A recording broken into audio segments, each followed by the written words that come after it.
Shalom. Selamat pagi Bapak Ibu Saudara dikasih Tuhan. Apa kabar? Luar biasa. Tuhan Yesus baik. Siap untuk diberkati firman Tuhan? Oke, mari buka bersama dengan saya Matius pasal yang ke-15. Injil Matius pasal yang ke-15 ayatnya yang ke-21 sampai dengan yang ke-28. Sepanjang hari ini Anda bersama dengan saya akan mengajarkan tentang seri iman. Tadi pagi saya membahas tentang gagal mempercayai Tuhan. Dan di sesi yang kedua ini saya akan melanjutkan dengan iman penerobos. Semua siap dan rindu mengalami terobosan? Amin. Oke, mari kita akan baca kebenaran firman Tuhan ini secara bertanggapan. Saya akan membaca ayat yang ke-21, silakan Bapak Ibu Saudara ayat yang ke-22, kita akan bergantian terus sampai dengan ayat yang ke-28. Maafkan kalau nanti di dalam pembacaan ada sedikit kalimat-kalimat yang agak berbeda. Bukan Alkitab saya beda saudara, tetapi Alkitab saya adalah terjemahan baru. Saya baru ganti Alkitab karena Alkitab saya yang pertama sudah hancur saudara, rusak ya toh. Jadi waktunya ganti Alkitab dan ini saya cari ejaan yang sama ternyata sudah enggak ada. Yang ada adalah terjemahan baru seri yang kedua. Jadi mungkin ada kata-kata yang sedikit berbeda tetapi enggak masalah. Saudara tetap aja lanjutkan baca, enggak usah terganggu. Oke? Perikop ini dimulai dengan judul Perempuan Kanaan yang Percaya. 21 saya, 22 saudara, kita gantian terus sampai dengan yang ke-28. Firman Tuhan berbunyi demikian. Yesus pergi dari situ dan menyingkir ke daerah Tirus dan Sidon.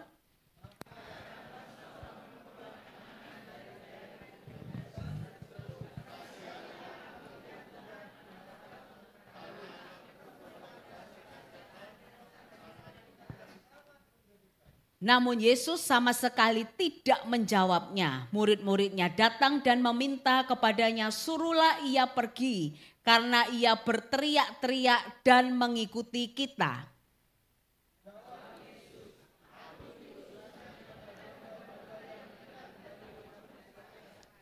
Tetapi perempuan itu mendekat dan menyembah dia sambil berkata, Tuhan, tolonglah aku.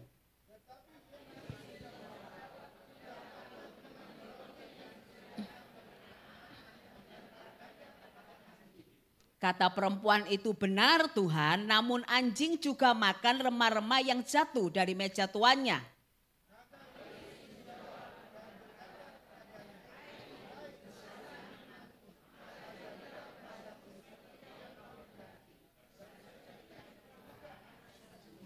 Iya, perikop ini dimulai dengan judul tadi apa? Perempuan Kanaan yang percaya. Saudara, yuk sebelum kita bahas lebih lanjut, saya ingin kita belajar dulu tentang arti kata percaya. Apa sih percaya itu? Saudara, kata percaya dalam Kamus Bahasa Indonesia itu berarti mengakui atau yakin bahwa sesuatu itu benar dan nyata. Saya ulangi, percaya itu menurut bahasa Indonesia artinya mengakui bahwa sesuatu itu benar dan nyata. Contoh, kalau hari ini Anda mendengar sebuah cerita, kalau Anda percaya, kalau Anda berkata saya percaya, maka berarti Anda mengakui bahwa itu benar dan nyata. Sama dengan perempuan ini. Apa yang istimewa dari perempuan ini saudara? Perempuan ini Alkitab katakan tadi percaya kepada Yesus. Berarti kita mau ngomong karena perempuan ini percaya kepada Yesus, maka perempuan ini mengakui bahwa Yesus itu benar dan nyata. Siapa perempuan ini? Alkitab mencatat dia berasal dari daerah Kanaan. Saudara, daerah Kanaan itu bukan termasuk dari suku Israel. Anda catat baik di sini. Kanaan itu berbicara tentang orang yang tidak percaya kepada Tuhan. Mereka adalah golongan penyembah berhala. Artinya apa? Mereka tidak menyembah kepada Tuhan. Dan yang membuat perempuan ini berbeda dan spesial, dia dilahirkan dan dia adalah bagian dari komunitas orang yang tidak percaya kepada Tuhan. Tetapi Alkitab mencatat perempuan ini percaya kepada Yesus. Dan apa yang bikin dia percaya kepada Yesus? Dia datang kepada Yesus ketika dia punya masalah. Dia bukan datang kepada berhala-berhalanya, tapi dia cari Yesus. Saudara, ini luar biasa. Orang yang percaya itu harus seperti itu. Orang yang percaya itu harus bulat. Orang yang percaya itu harus mantep. Tidak boleh mendua hati. Di sisi yang pertama tadi saya sudah katakan, kalau kamu setengah percaya, berarti kamu tidak percaya. Kalau engkau percaya Yesus adalah Tuhan, Dia adalah sumber segala mujizat, maka apapun yang terjadi dengan hidupmu, kalau engkau punya masalah datang ke siapa? Datang ke Yesus.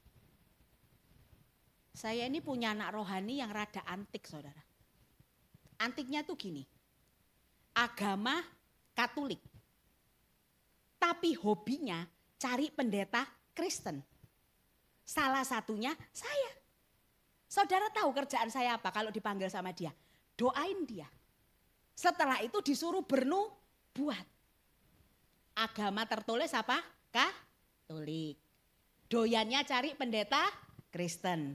Tapi tahu enggak atributnya di kantor itu apa? Ada Yosua di situ. Ada dupa di situ. Saya bingung. Kamu ini Pancasila apa piye?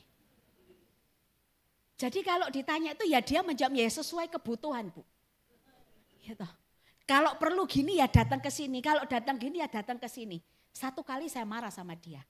Dan saya ngomong begini, sampai kamu waras baru kita deket lagi, oke?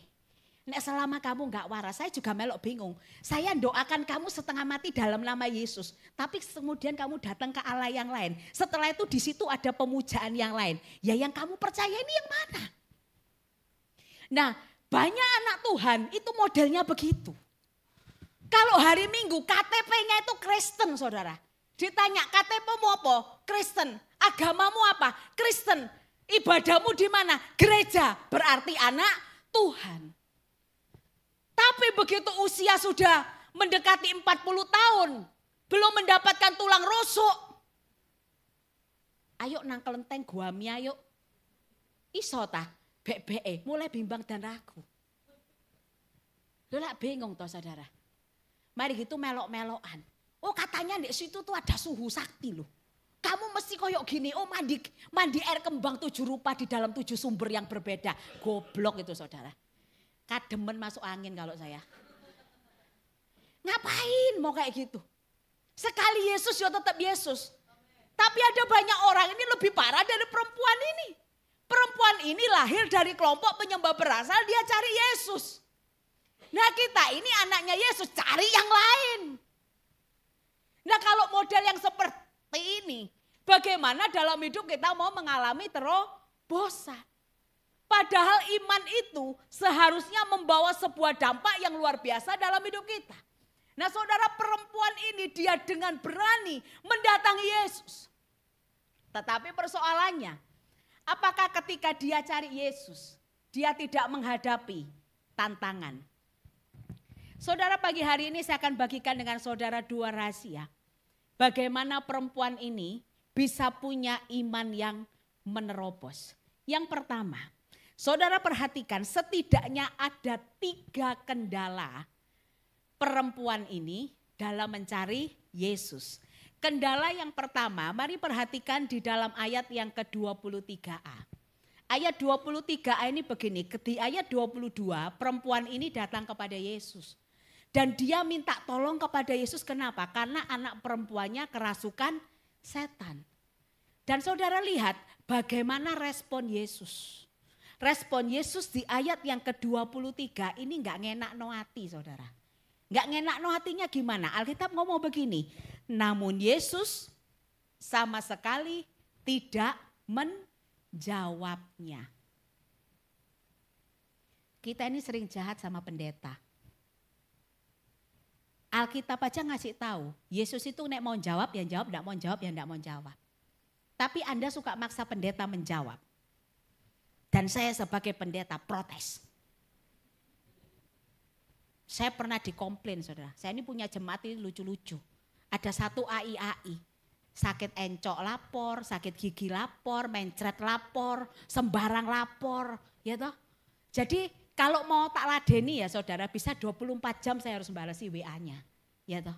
Saya aja dulu sama almarhum suami saya aja gak pernah 24 jam WA-an. Ya toh. Nah masa saya harus membalasi WA-nya terus kan gitu toh. Satu ketika dia gondok sama saya. Kenapa pastor gak jawab-jawab WA saya?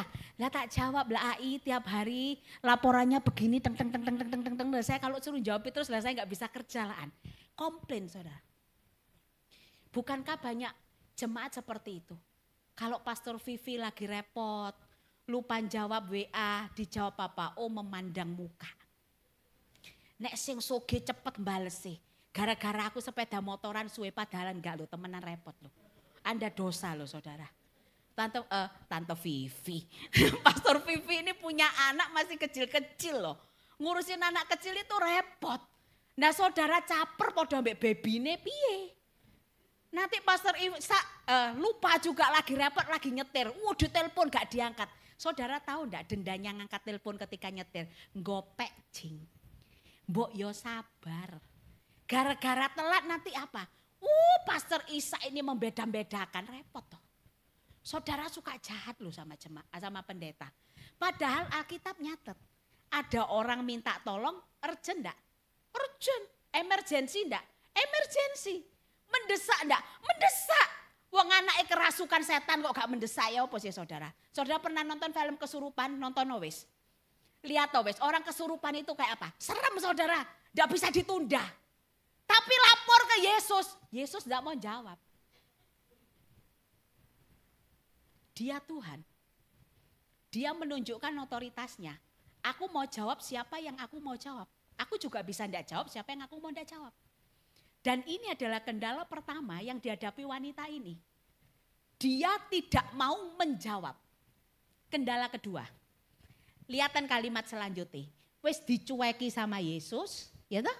Enggak direken sama Yesus. Terus apa yang dilakukan murid-murid? Murid-muridnya bagus pisan, ya toh? Muridnya ngomong begini.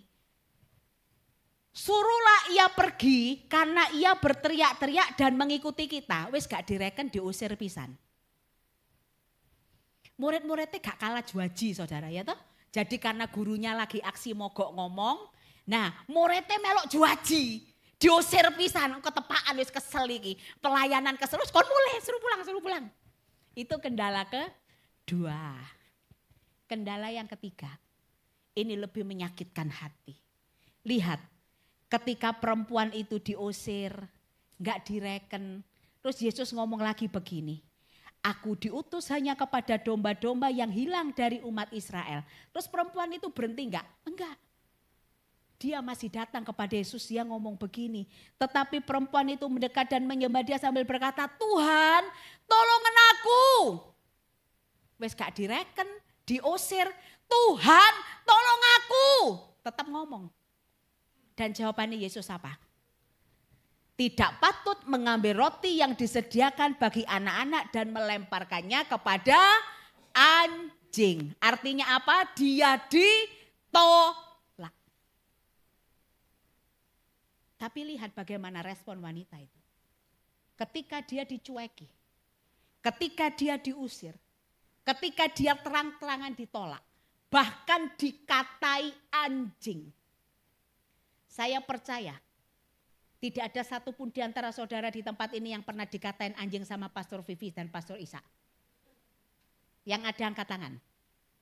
Gak usah ngerasani, budaya ngerasani dibuang. Kalau ada angkat tangan sekarang, kita pemberesan. Ada enggak? Gembala lupa angkat teleponnya dirasani. Karena sakit gigi gak iso guyu diilokno. Ya mbok kira saudara nyalami saudara depan, aku tuh meriki sampai kesel. Loh lihat boleh toh moro-moro sampai giliran jemaat ke 50 aku rodok mingkem titik. Lali gak senyum, wis dirasani toh. Oh kalau yang ini Pastor Novi, kalau sama saya Padahal yo kesel lho ngene iki saudara. Saudara lah enak wong situ. Lah saya segini satu-satu. Tuhan berkati, Tuhan berkati, Tuhan berkati. Pernah mikir gak penderitaan saya?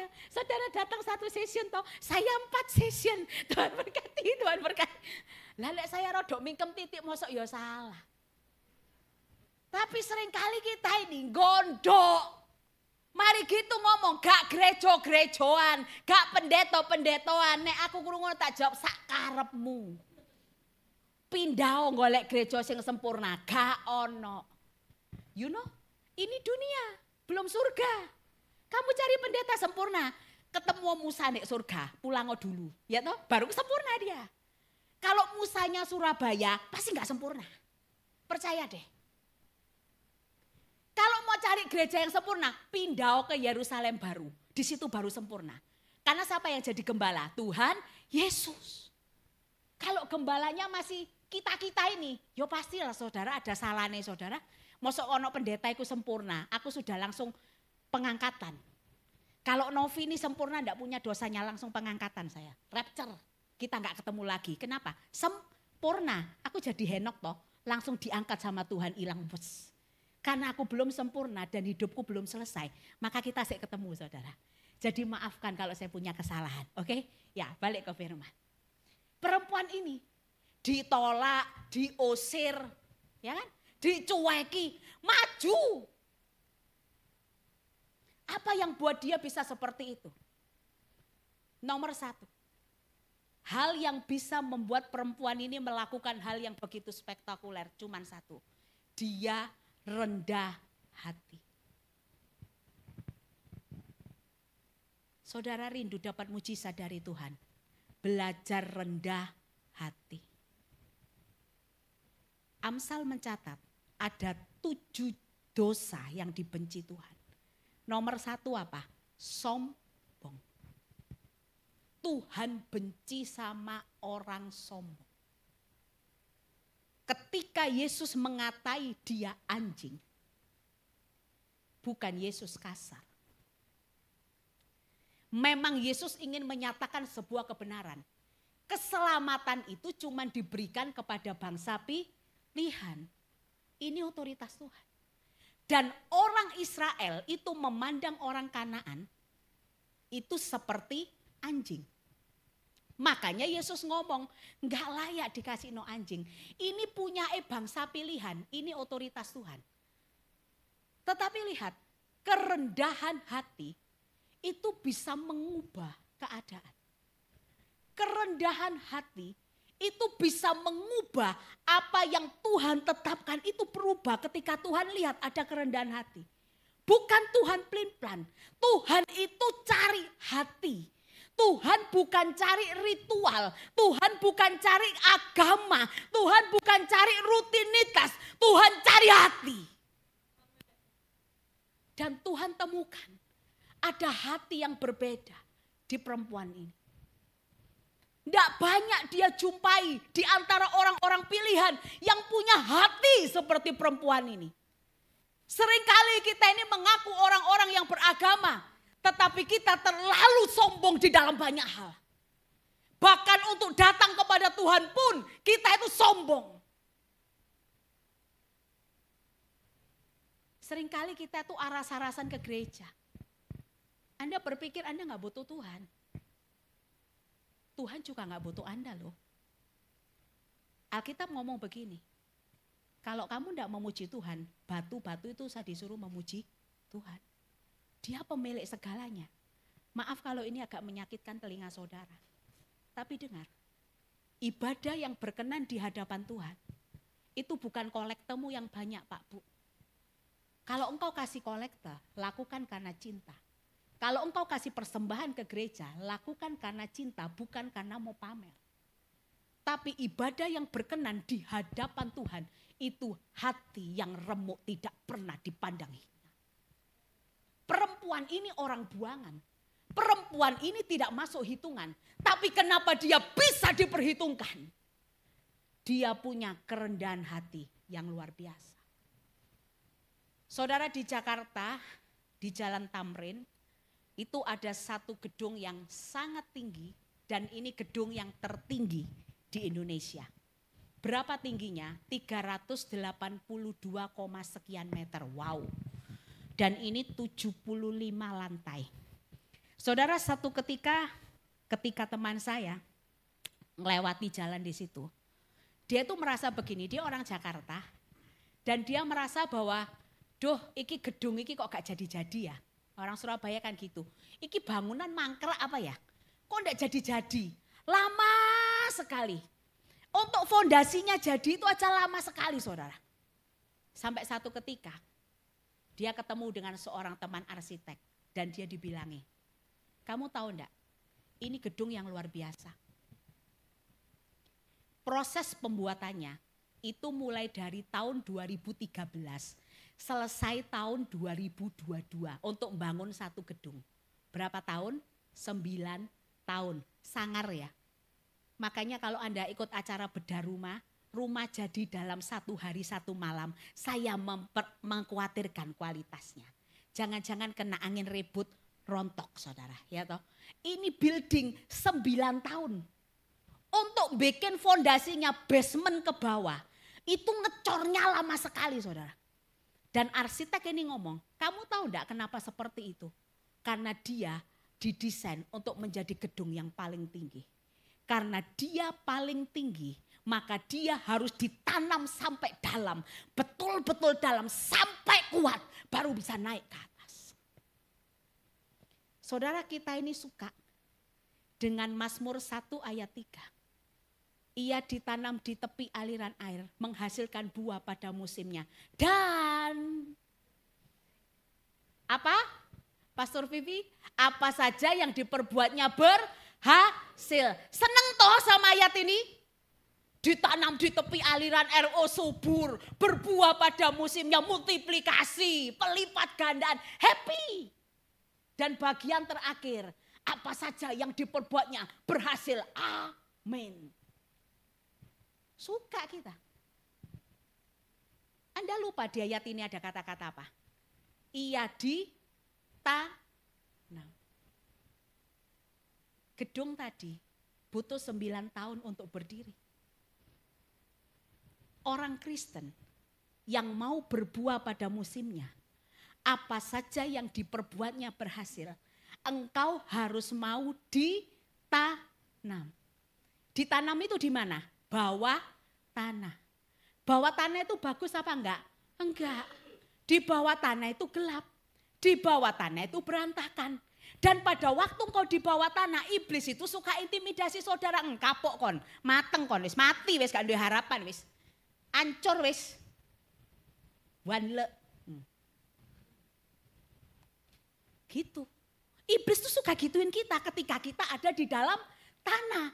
Ketika kita ditanam. Saudara, hari ini dengar baik. Ketika engkau sedang ada di dalam proses ditanam. Ketika engkau sedang ada di dalam proses di bawah, direndahkan, diinjak, dibentuk. Di situ Tuhan itu sedang bangun fondasimu. Di situ Tuhan itu sedang bangun karaktermu. Dia sedang buat sesuatu yang baru dalam hidupmu dan percayalah. Kalau engkau setia pada prosesnya, engkau selesaikan prosesnya, engkau rendah hati menjalaninya. Jangan-jangan ada sesuatu yang tinggi Tuhan mau percayakan dalam hidupmu. Engkau akan dibawa Tuhan naik menjadi yang paling tinggi. Karena engkau ditanam begitu dalam. Saudara, hari ini miliki kerendahan hati seperti wanita ini. Datang kepada Tuhan dengan kerendahan hati. Jangan banggakan. Tuhan, aku sudah berbuat ini dan itu buat engkau. Aku sudah melakukan ini dan itu buat engkau. Saudara dengar. Kalau hari ini engkau bisa melakukan yang terbaik. Kalau hari ini kau bisa memberi yang terbaik, ingat, semua karena Tuhan. Jangan pernah membanggakan jasamu di hadapan Tuhan. Jangan pernah membanggakan kebaikanmu di hadapan Tuhan. Tuhan itu tidak usah saudara reminder. Janji Tuhan itu tidak usah diklaim-klaim. Tuhan itu bukan agen asuransi yang perlu diklaim. Dia ingat apa yang dia janjikan. Dia tahu apa yang dia sudah katakan. Dia yang ngerti kebutuhanmu. Tapi seringkali kalau Tuhan diamkan saudara. Tuhan pengen lihat apa yang ada di hatimu. Perempuan ini tidak mendapat perhatian daripada Yesus. Perempuan ini bukan orang yang layak diperhitungkan. Tapi akhirnya dia menerima jawaban doa. Karena apa? Dia rendah hati. Dia sungguh-sungguh percaya kepada Tuhan. Dia tahu Yesus bisa sembuhkan masalahnya. Dia tahu Yesus itu benar dan nyata. Maka dia percaya kepada Yesus yang adalah sumber segala-galanya. Yang kedua dan terakhir. Apa yang bikin perempuan ini istimewa di mata Tuhan? Yang pertama dia rendah hati. Yang kedua dia pantang menyerah. Lihat, sekalipun sudah dikatakan ayat 27. Ayat 26 tidak patut mengambil roti yang disediakan bagi anak-anak dan melemparkannya kepada anjing. 27 dia berkata begini, kata perempuan itu benar Tuhan. Namun anjing itu juga makan remah-remah yang jatuh dari meja tuannya. Dan ayat 28 Yesus gak tahan saudara. Yesus itu paling gak kuat kalau ngelihat orang yang setia sampai akhir. Dia gak tahan dengan orang yang sungguh-sungguh pantang menyerah di dalam imannya. Mau ditolak, mau dilecehkan, mau dibuang, mau gak dianggap. Dengar, ini untuk pelayan Tuhan.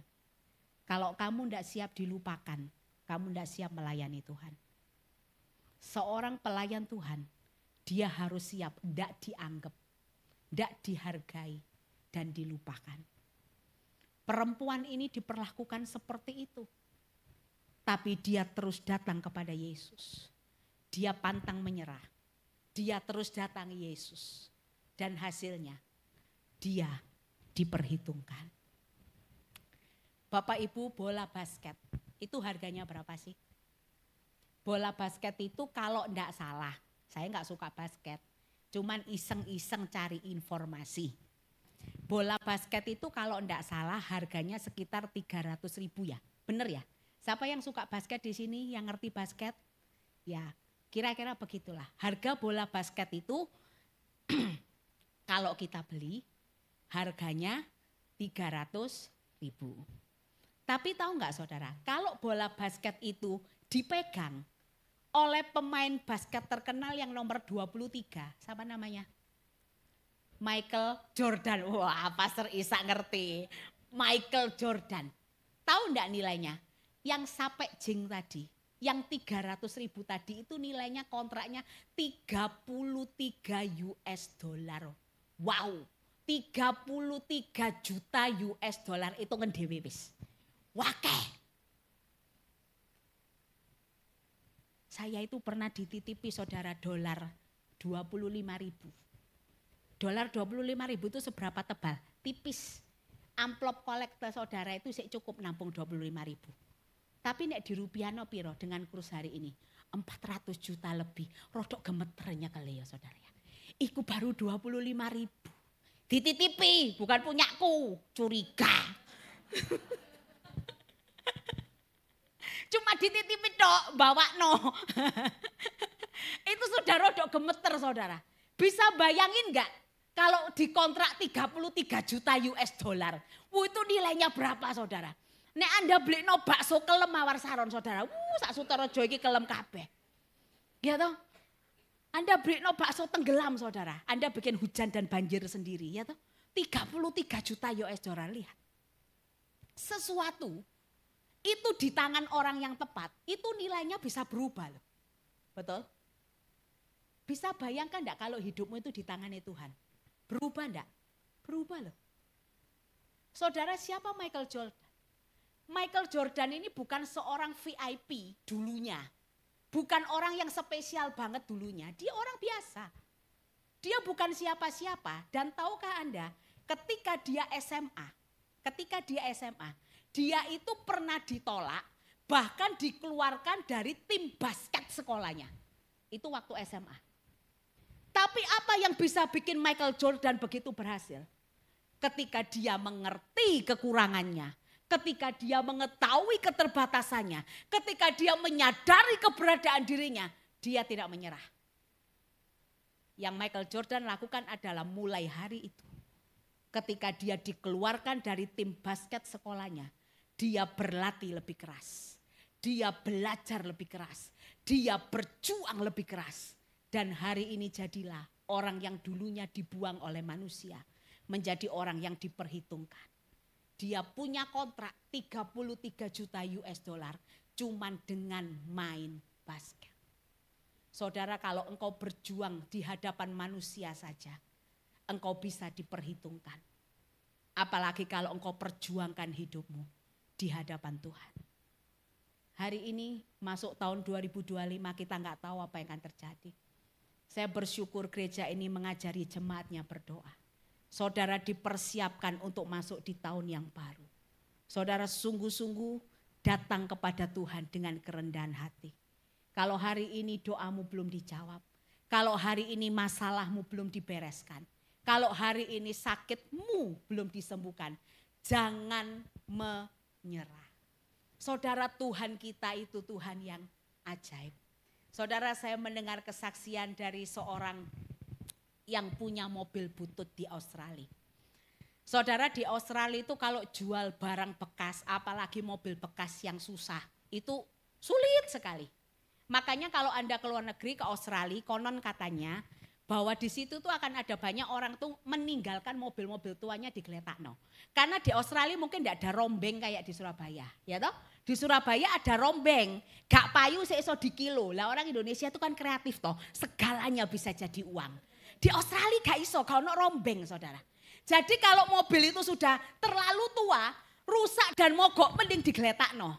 Karena panggil teknisi lebih mahal, apalagi ganti onderdele amsyong saudara. Wes mending di Gletakno. Nah, satu ketika ini ada anak Tuhan. Ya dia memang bukan orang yang kaya lah, dia orang yang sederhana, tapi dia cinta Tuhan. Dia tuh lagi butuh duit saudara. Dia ngomong begini sama Tuhan, Tuhan tolong po Tuhan kirimkan pembeli untuk mobilku ini, kirimkan. Wes gak apa-apa Tuhan, laku 10 juta ya gak apa-apa 10 juta. 10 juta itu kan murah toh saudara, paling cuma 1000 US ya, 1000 dolar Australia. Cuma segitu doang. Dia cuma minta Tuhan, laku 1000 gak apa-apa, pokoknya payu aku butuh duit Tuhan, ujian Tuhan tolong payu. Ditawarno gak payu-payu saudara, sampai sekian lama gak payu. Satu hari dia datang sama gembalanya, dia ngomong begini, Pastor tolong doain saya itu betul-betul butuh uang. Wah, pendetanya mulai gini, mateng kok nek utang neng aku ya toh. Tapi rupanya dia ngomong begini, Pastor doain saya dong, saya itu gak punya apa-apa. Saya itu cuman punya mobil ini. Saya cuman punya mobil ini. Saya gak punya apa-apa yang bisa saya jual kecuali mobil ini. Jadi tolong doakan saya Pastor supaya mobil ini laku dengan harga berapapun. Pokoknya saya dapat duit. Nah wis lega pendeta itu kasih do diutangi ya kan. Kalau saya dulu jadi gembala itu ngono Pastor Isa, kanan kiri duit mulai entek kabeh. Ono es yang ngutang kayak bayar kos, bayar sekolah, anak loro, iku resiko gembala ya kan. Sampai akhirnya anak saya gak dikasih uang, kenapa? Mesti entek, karena diutangi. ini pendeta ini lega, kasih do diutangi. Akhirnya dia doakan dalam nama Yesus Tuhan kirim pembeli, kehendak Tuhan jadi, amin. Pulang dalam perjalanan dia namanya orang butuh duit toh saudara. Kan saudara tahu yang bikin Anda tenger-tenger itu kan ketika dompetmu kosong salah satunya ya toh kan. Bukan hanya ketika patah hati, betul kan? Ketika dompetmu kosong tuh lebih dari patah hati kan gitu toh. Rasanya dunia mau runtuh karena apa? Ujian. Nah sama, ini orang keluar dari gereja juga rodok tenger-tenger. Tapi dia berkata begini, Tuhan Engkau itu Bapakku yang baik. Aku tuh percaya Engkau bisa nolong aku. Aku tuh percaya Engkau sayang sama aku. Tuhan kalau boleh kirimkan pembeli. Jadi keluar dari gereja tuh nyetir gitu saudara, setengah linglung ya toh. Karena setengah linglung nyetirnya kalem-kalem. Pelan-pelan. Mungkin cuma 20 km begitu tiba-tiba saudara dia kaget. Dari belakang tiba-tiba ada BMW dengan kecepatan tinggi. Nabrak, pruak. Begitu nabrak tahu Anda apa yang terjadi?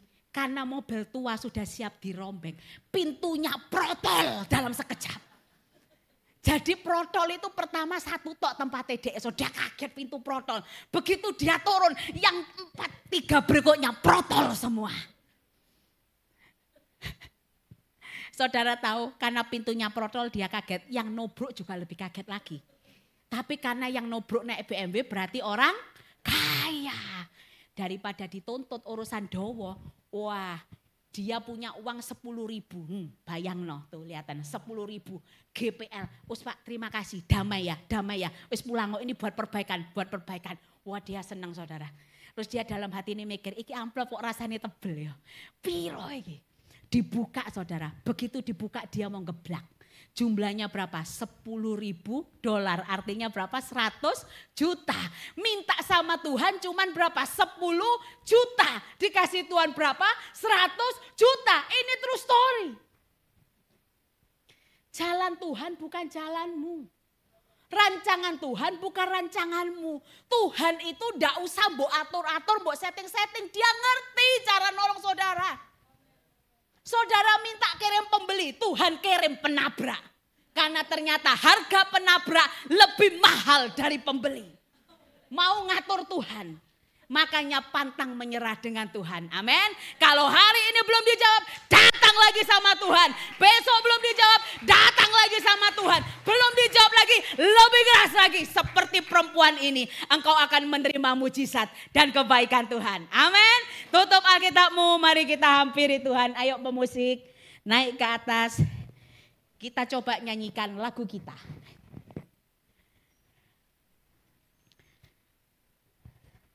Saya berdoa Anda akan kuat dalam menjalani tahun yang baru. Amin. Tetap semangat, apapun yang terjadi, pantang menyerah. Tetap rendah hati datang sama Tuhan. Kalau salah, minta ampun. Kalau keliru, cepat bertobat. Balik ke jalannya Tuhan. Ya. Kalau belum dijawab, tetap cari Tuhan. Ingat, walaupun Tuhan kirim penabrak, tetap harganya lebih mahal dari pembeli. Gak usah batasi Tuhan. Dia tahu yang terbaik buat saudara. Ini true story saudara, bukan dagelan, sungguhan ini terjadi. Jadi lihat, kadang apa yang kau minta itu Tuhan gak jawab seperti itu.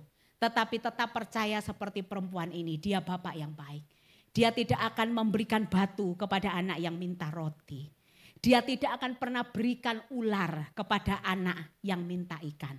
Kalau engkau saja orang tua di dunia tahu kasih yang terbaik buat anak-anakmu. Apalagi Bapak yang di sorga. Dia tahu yang terbaik buat setiap kita. Amin.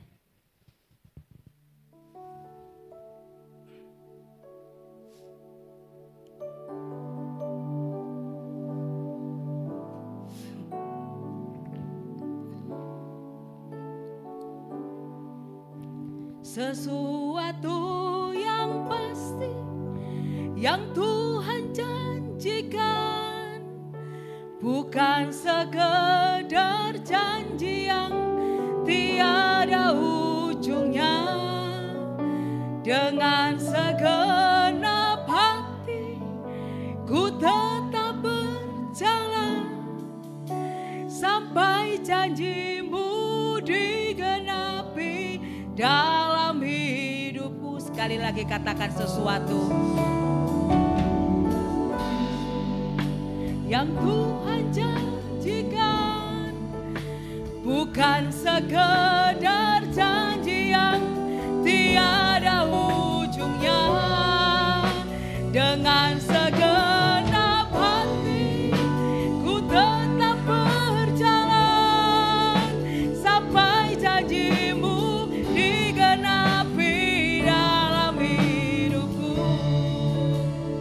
Silakan WL nyanyikan pujian ini.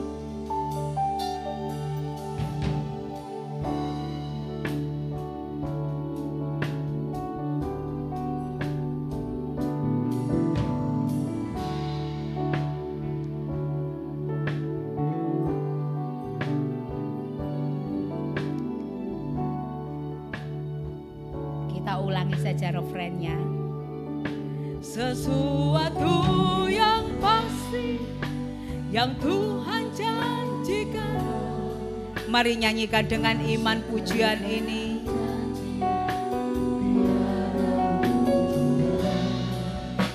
Dengan segenap hati ku tetap percaya sampai janjimu digenapi lagi katakan sesuatu yang pasti,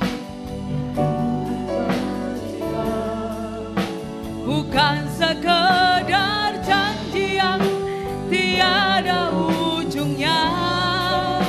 Dengan segenap hati ku tetap berjalan sampai janjimu digenapi dalam hidupku. Musik saja lembut, mainkan pujian ini. Bapak Ibu yang dikasihi Tuhan, pagi hari ini firman Tuhan mengajarkan kita bahwa iman itu dapat menerobos kondisi.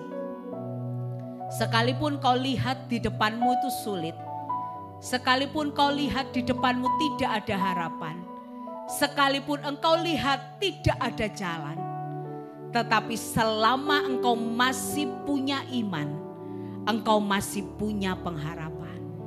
Karena engkau beriman kepada Tuhan Yesus yang sanggup melakukan segala sesuatu.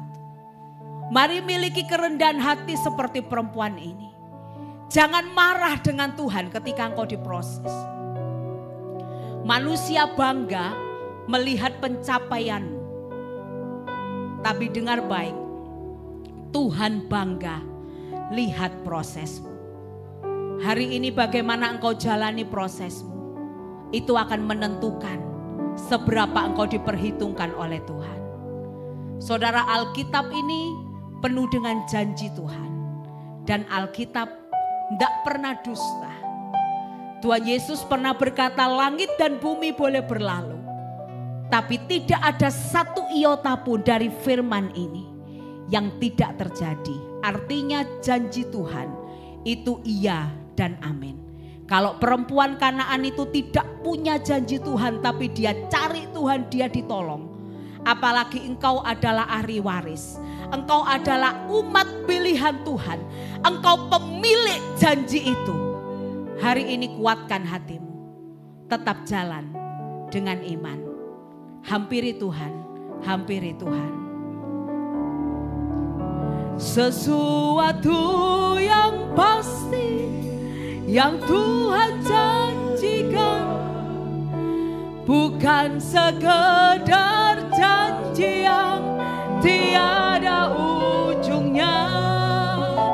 Dengan segenap hati ku tetap berjalan sampai janjimu digenapi dalam hidup. Lebih sungguh lagi katakan,